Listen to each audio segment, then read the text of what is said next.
Это актуальное интервью в студии Сергей Михедов. Здравствуйте. Для детей, вынужденных длительное время проходить лечение в медицинских учреждениях, открыты госпитальные школы.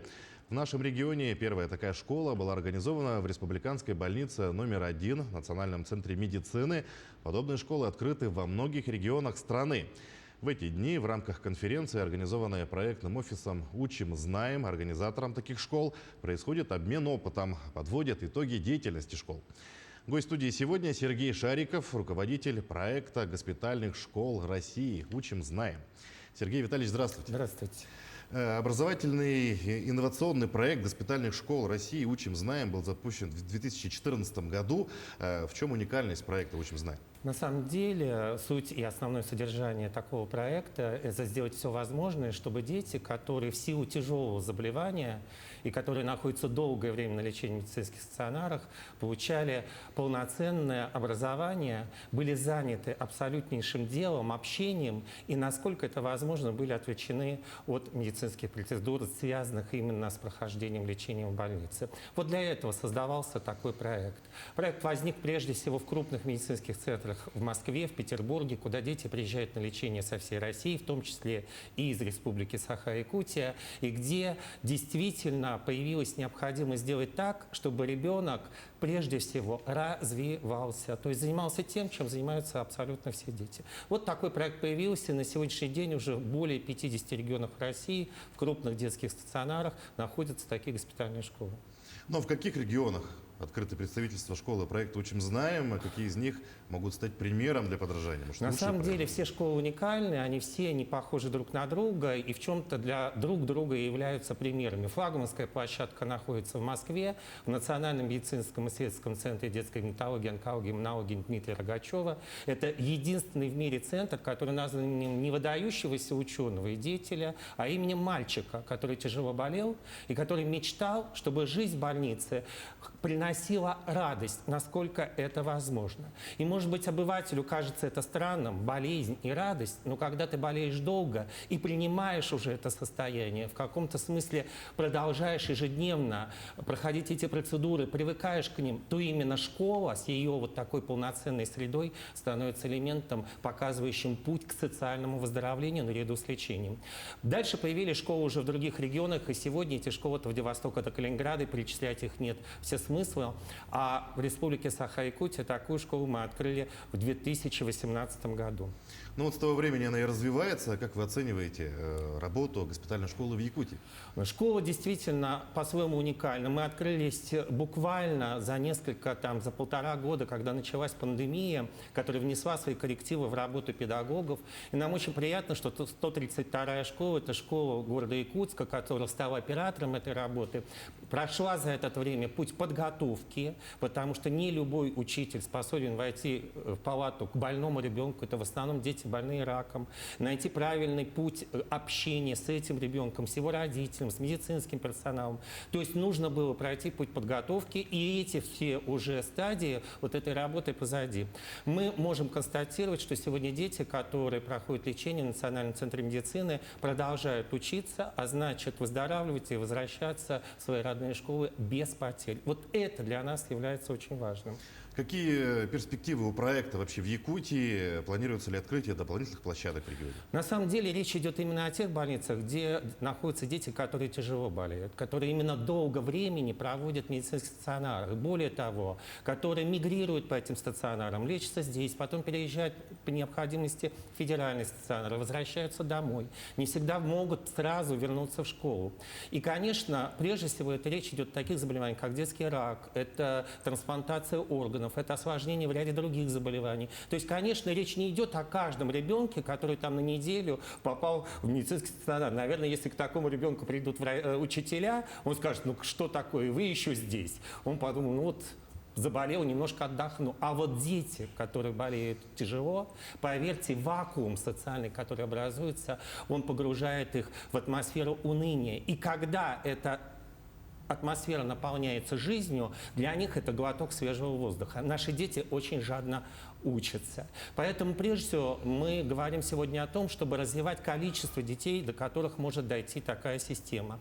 И вчера, начиная нашу конференцию, такая стажировочная сессия сейчас проходит в эти дни здесь, в Якутске, для всего Дальнего Востока. Приехали коллеги и из Забайкальского края, из Хабаровского края, из Приморского края. Это все наши госпитальные педагоги, которые работают в аналогичных школах, в аналогичных больницах. Мы сегодня говорим также о том, что нужно дойти до каждого ребенка. А среди них это не только школьники, это еще и наши дошкольники. И в дошкольном детстве есть такой период, который, если ты его потеряешь, дальше наверстать его будет очень сложно. И мы должны сделать все возможное, чтобы каждый ребенок в детской больнице с самого раннего возраста получал качественное образование с учетом тяжести переносимого заболевания, с учетом подготовленного педагога, который знает, как с такими детьми работать, ну и рядом других моментов, о которых как раз в эти дни идет разговор в рамках конференции. Образовательная среда в медучреждении имеет свои особенности. Может ли этот опыт стать объектом изучения и исследовательской работы? Конечно, потому что на самом деле тема госпитальной педагогики, как ее сегодня называют в образовании, это вроде бы и новое явление, вместе с тем нет, потому что как только возникли первые детские больницы в мире, порядка 150 лет назад, уже сестры милосердия, помимо ухода за детьми, занимались их развитием. Проводили праздники, занимались арифметикой и так далее. Таких фотофактов осталось в истории очень много. Но время идет вперед, мы развиваемся. И, конечно, сегодня мы хотим сделать так, чтобы наши дети ничего не потеряли только потому, что они тяжело болеют. И наши дети при такой системе становятся победителями олимпиад, различных мероприятий, заканчивают успешно школу, поступают в высшие учебные заведения. Вот для этого это все, но не только. Еще и для того, чтобы каждый день в жизни ребенка в его семье был наполнен событиями. Если есть события, значит жизнь продолжается. Школа – это элемент нормальности, а болезнь всегда нормальность нарушает.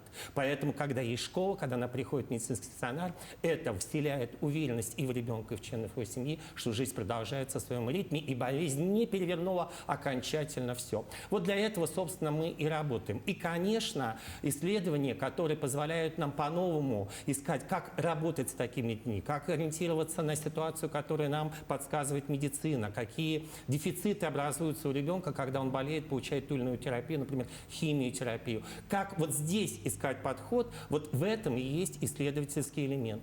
Но я хочу сказать, что, конечно, такие школы создаются не в одиночку. У нас очень много друзей. Да, Министерство образования Республики Якутия, Саха-Якутия, Управление образования города Якутска, все они вовлечены в эту работу как государственные органы. Но такие проекты развиваются всегда при участии широкого круга общественности. Это и артисты, актеры, известные деятели, спортсмены, все те, кто вдохновляют наших детей на светлое будущее, несмотря на то, что определенно жизнь в течение болезни очень непростая, очень сложная. И, конечно, у нас много друзей, кто помогает развивать образовательную среду в детской больнице. В частности, такой банк, как Алмаз-Энергимбанк в Якутии, не только помогает создавать среду для этих детей. Очень важно, чтобы было такое пространство, не похожее на больничную палату в детской больнице. И оно есть.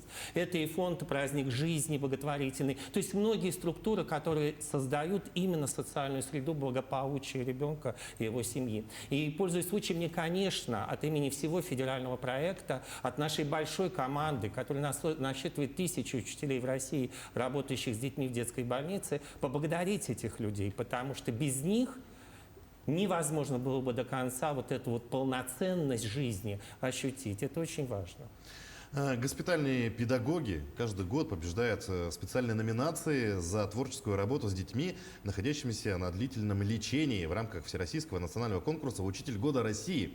Как вам удается воспитывать такие кадры? На самом деле это не нам удается, это люди такие. Понимаете, я всегда говорю, что педагог, который приходит в медицинский стационар, в отделение детской онкологии, гематологии, в отделение трансплантологии, где дети, безусловно, испытывают страдания, и который может своим вот этой энергией, своим мастерством поднять ребенка над проблемой, которую он испытывает сегодня, это не просто педагоги, обладающие профессиональными знаниями. Это люди, которые понимают миссию свою, вот зачем они идут к этим детям. Поверьте, там чужих слов и жалости хватает.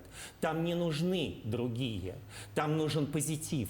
И именно педагог, который обладает вот таким качеством, а этому не каждому дано, именно такой педагог и становится нашим героем. И таких героев у нас очень много. И мы очень рады, что в рамках Всероссийского конкурса «Учитель года России», когда на сцену в Кремлевском дворце съезда, в Кремлевском дворце выходят лучшие номинанты, но за ними, за их спиной стоят те коллеги, которые работают каждый день друг с другом. Была бы моя воля, я бы всех педагогов России, которые работают с детьми, тяжело больными детьми, вывел на сцену в этой номинации.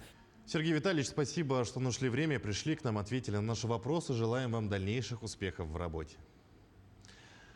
А я напомню, это было актуальное интервью. Оставайтесь на нашем канале.